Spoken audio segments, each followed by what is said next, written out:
Pilipino. Ano nga ba ang ibig sabihin ng pagiging Pilipino? Ang mga Pilipino o Pinoy ay ang mga mamamayan ng bansang Pilipinas na matatagpuan sa timog silangang bahagi ng Asya.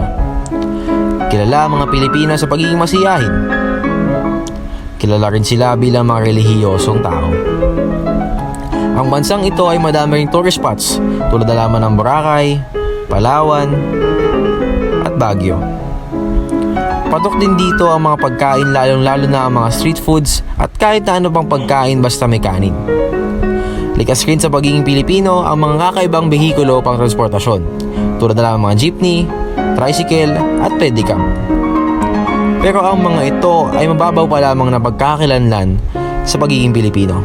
Hayaan ninyo akong ipakilala sa inyo ng mas malalim kung ano ang ibig sabihin nito sa pamamagitan ng isang maikling palabas na hinanda ng aming grupo, pinamagatang Filipino, Kaalamang Pinoy.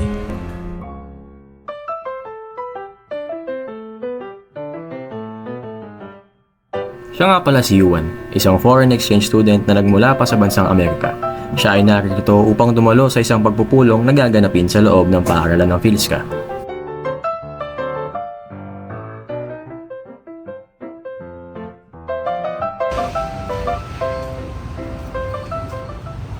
Oh, good afternoon, fellow students.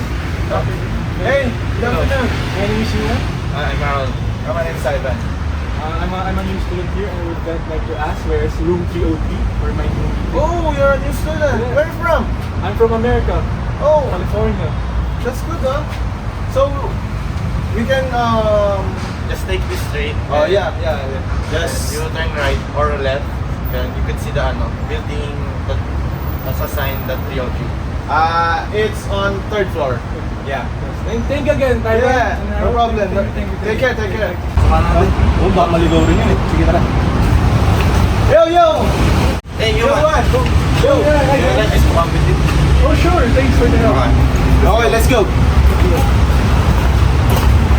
So, how are you in the Philippines? Thanks very much. Oops, teka.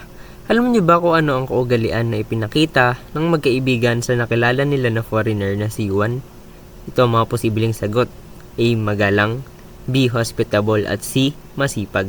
Narito ang 5 segundo upang sagutin ang katanungan.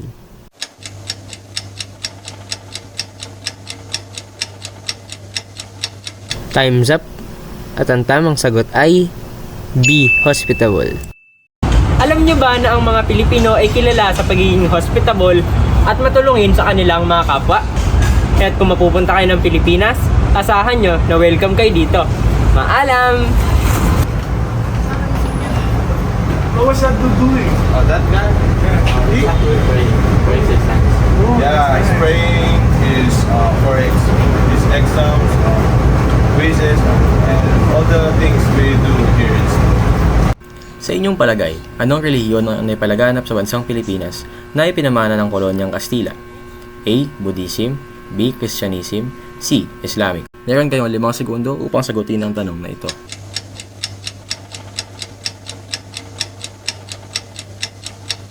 Kung ang sagot nyo ay letter B, tama! Ngayon ay ipagpatuloy na natin ang storyang ito.